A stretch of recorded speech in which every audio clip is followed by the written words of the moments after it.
ხართ, როგორ კარგად უნდა იყოთ, კარგად. იმიტომ რომ ცხოვრება კარგია, ცხოვრება ლამაზია, სამყარო ლამაზია და ყველაფერი კარგია. იმ დღეს ერთმა ჩვენმა ფოლოვერმა ასეთი კითხვა აკა არ გიანგარიშია დედამიწა ამდენჯერ გაქვს შემოვლილი თვითმფრინავით, მანქანით და ასე შემდეგ. ნუ არ ვიცი გულახდილად გითხრათ რამდენჯერ მაქვს შემოვლილი, მაგრამ ბევრჯერ რომ მაქვს დედამიწაზე ერთი სულ ცოტა, არ ვიცი, ხა იმდეს დავდივარ, რომ ეხლა რო ვიანგარიშოთ კილომეტრაჟებით, ხო, მანქანა ალბათ ერთი სულ ცოტა 40,000 კილომეტრი კია, ხო, რადიუსი დედამიწაზე.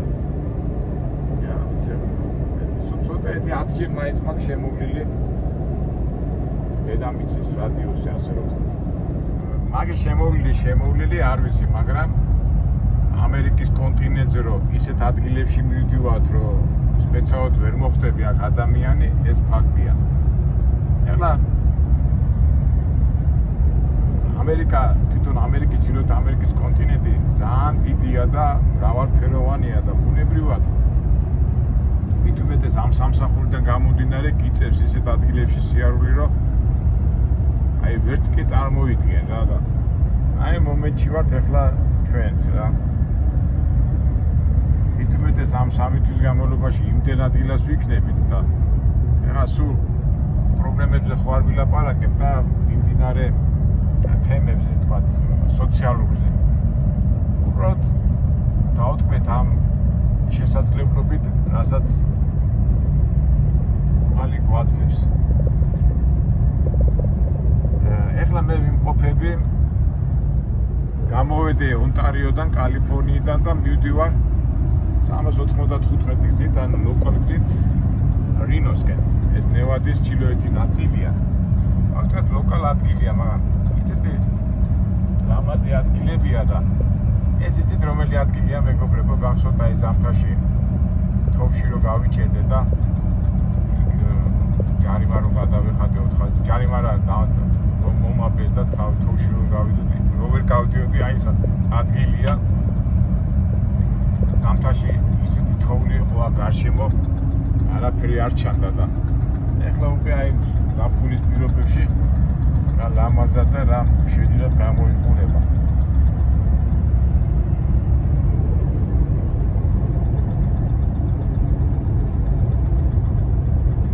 აი სავარაუდოდ კარგია რომ მე არ ვილაპარაკო, უბრალოდ აი ხედები და დატყვით, იმიტომ რომ მე სულ ტკბები ახლა.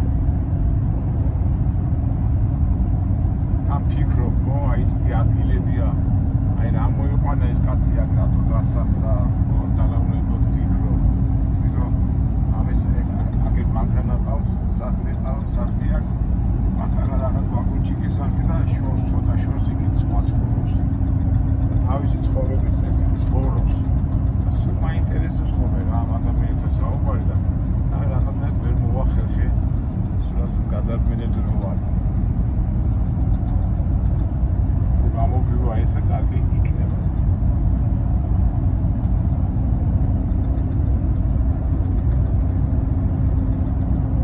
ალბათ ზამთარში რომ მოვდივარ ხოლმე, თქვათ იქით აღმოსავლეთ ამერიკისკენ დიდი თოვლი და სიცივეები როა ხოლმე, კალიფორნიაში რომ მოხვდები ხოლმე, მიხარია რომ აქ ტემპერატურა ზამთარისა ზაფხულია და მიხარია ხოლმე იმ სიცივეს როგორ გამოვარდნისა, გამოქცეული. და ზაფხულშიც აი ახლა გამოცხადებულია ნიუ-იორკში სასწაული 40 გრადუსამდე სიცხეა და გამოცხადებულია რომ მოსახლეობა არ გამოვიდეს, თუ საქმე რა გაუცილებლად სასურველია სახში იჯდეს და ტენიანობიდან გამომდინარე და მე ახლა აგერ გამოვედი, არის 25-24 გრადუსი. აი იმიტომ კალიფორნია ასეთი მიმზიდველი რა.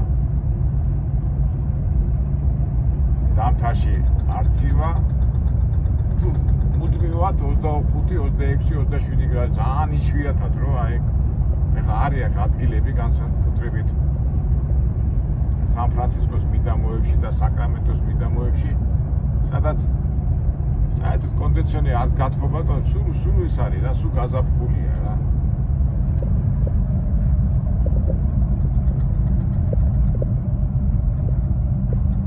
და აი ხშირად რო უთხრიათ ხოლმე, აკო სად იცხოვრებდი ამერიკაში? აი რო კონდეს არჩევანი, საცხოვრებლის მე აი ეს ადგილი, მაგრამ უწევს რა ეს კალიფორნიის შუა ნაწილი, უცხოა სან-ფრანცისკო, საკრამენტო და ამიტომ მაგ ადგილებს. და ჯორჯია, მაგრამ ჯორჯიაში ცოტა ზაფხულში ის არის ტენიანობა მაინც და ცუდი არ არის, მაგრამ ეს ადგილები, ეს კალიფორნიის ეს ადგილები არის ჩემპიონი არა მე რო ვკითხულობ. ეცეთქვი ზამთარი აქ არ იცის, ზაფხული აქ არ იცის. ნუ იშვიათად თუ მოვა თოვლი, ისიც აი მაშინ ჩვენ რომ მოხდით. რაღაც იშვიათი მოვლენა იყო, ნუ ეს ხა ერთი და ორი დღე მოიწევს ადამიანს.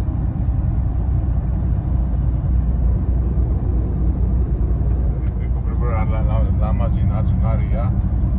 არ ვიცი ვიდეოში როგორ აჩანს, მაგრამ აი ნაცვლის თვითონ ხე არის ფერადი რაღაც ის არის და გადადის სიმწვანეში.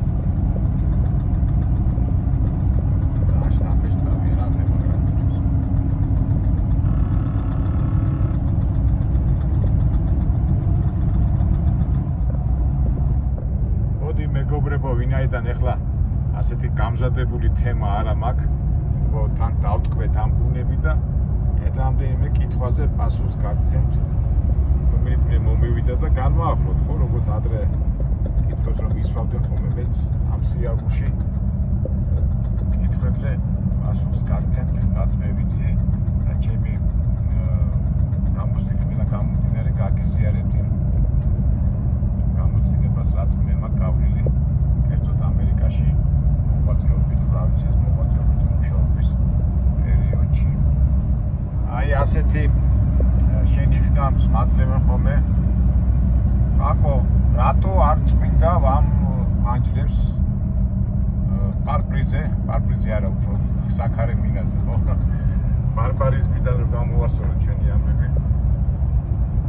მეგობრებო, მე ყოველ იმაზე რომ გავიზრდე, ეს წერები დაფრინავენ ძალიან გლომა და ეჯახებიან ამას და ყოველ იმაზე რომ გავჩერდე, ოღონდ გამოდის რომ ყოველ ნახევარსაათში უნდა გავჩერდე, აქედან გამომდინარე არ ჩერდებით, იმიტომ დროის ამბავია, ხო იცით, ყველაფერი დროზეა დამოკიდებული და იმიტომაც არ ჩერდები და არ წმინდავთ ამ და ხოლმე ზოგჯერ თქვა, ეხლა ეხლა მე თქვა პარპრიზე და აი გამოვასწორე და თქვი საქარე მინაზე შეჯახებული მწერების ამბები.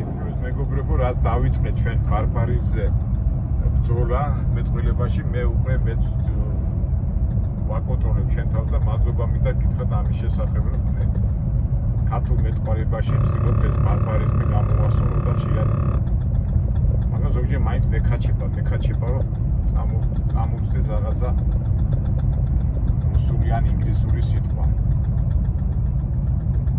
გავუმარჯვეთ ჩვენ ქართულ ენას, არა მეგობრებო. აი ასეთი კითხვა მომივიდა ბატონო აკაკი ამ ირანი-ისრაელის ომის შემდეგ როგორ ექცევიან ერთმანეთს ებრაელები და მუსულმანები. სხვათაშორის ესეთი აშკარა დაპირისპირება შემიმჩნევია, მაგრამ მაინც აი ლაპარაკში და იმაში მაინც ერიდებიან ერთმანეთს და რა ვიცი, ყოველ შემთხვევაში მე ვაკვირდები ამასთან, მე მასე მგონია რომ მაინც ერიდებიან ერთმანეთთან რაღაც კონფლიქტს რო არ წაიკიდნონ ერთმანეთს. თუმცა რაღაც რადიოში და თქვათ ინფორმაციულ მედიებში უსმენ ხოლმე რომ რაღაც მიტინგია, რაღაც ის არის და ერთ სიტყვით დაძაბულიც არის და არა დაძაბული სიტუაცია ესეთი. ყოველ შემთხვევაში ახლა მე და მაინც დაღამე მანქანაში ვზივარ და შეიძლება ახლა ესეთი ცოცხალი ურთიერთობა არ მაქვს საწყობში და იმებში სადღა მქონდეს ახლა. როგორც ახლა თქვათ ქალაქში რო იყო და იმებში უფრო მექნებოდა ურთიერთობა და აქ. თუმცა რაღაც მომენტებში ჩემი აზრით მაინც რაღაცა დაძაბულობა იცნობს. ჩემი აზრით, ჩემი პირადი აზრით. ეს კითხვა ეს ერთი სული მაქვს, ერთი სული მანდ მოხდე.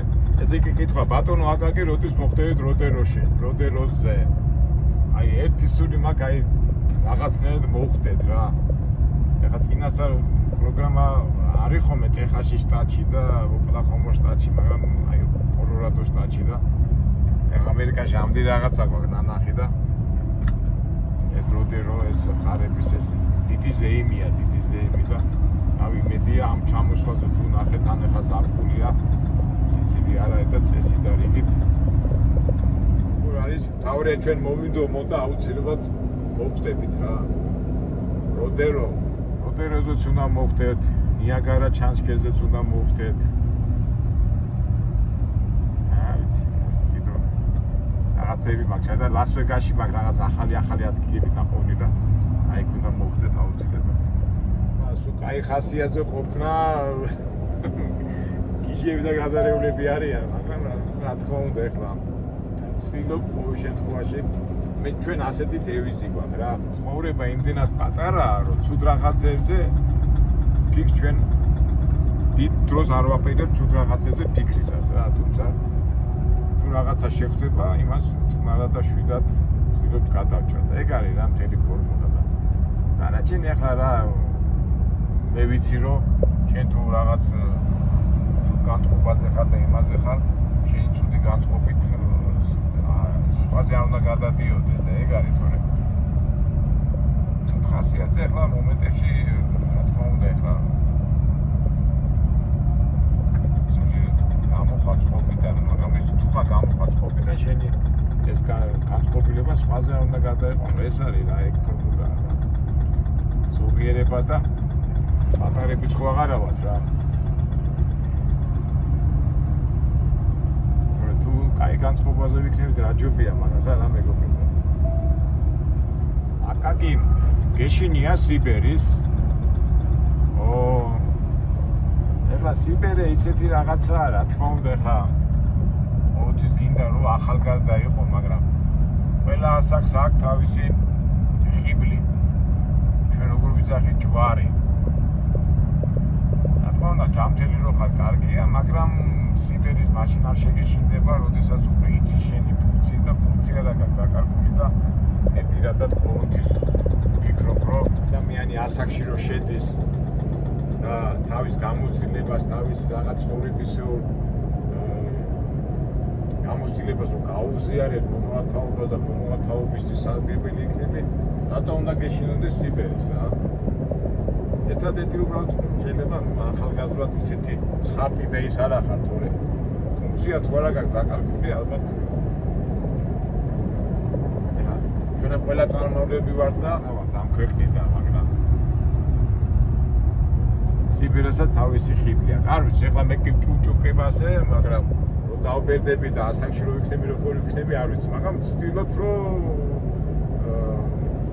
არ ვიცი ალბათ ფუნქცია თუ არ დავკარგებ არ შემეშინდება რავი აი ეს არის ჩემი პასუხი ბატონო აკაკი სად შეიძლება თქვენი წიგნის შეძენა სამწუხაროდ წიგნი ორჯერ გამოიცა და ორჯერვე გაიყიდა და არ არის გაყიდვაში ბიბლიუსის ქსელში იყო და ეხლა გამომცემლო პირდება რომ ისევ თავიდან დაბეჭდავენ რა სამწუხაროდ ამჟამად გაყიდვაში არ არის რავი ნახოთ როგორ შეასრულებს გამოცემლობა თავის პირობას.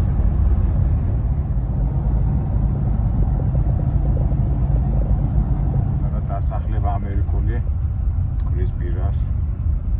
ისე სულ მიკრის ხოლმე რა ესეთ ადგილებში სად მუშაობს ეს ხალხი.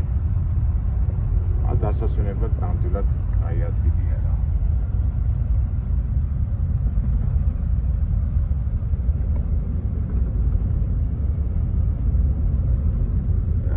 რაღაც სასტუმროები ხო, ნუ ეთქობა დასასვენებია, სასტუმროებია ძალიან ფლომად და თქვა ის იქითო ისე იყო რა ქვია და ეთქობა თქვაზე ისვენებია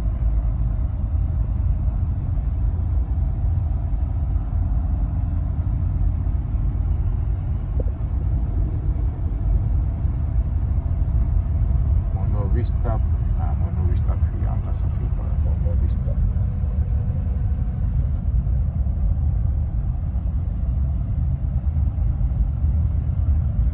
სიგრილი კი არის. ეხლა ნიუ-იორკის და აღმოსავლეთ სანაპიროებზე ისეთი სიცხეა.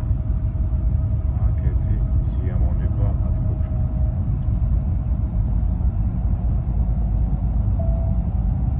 მას ქვია Mono Lake.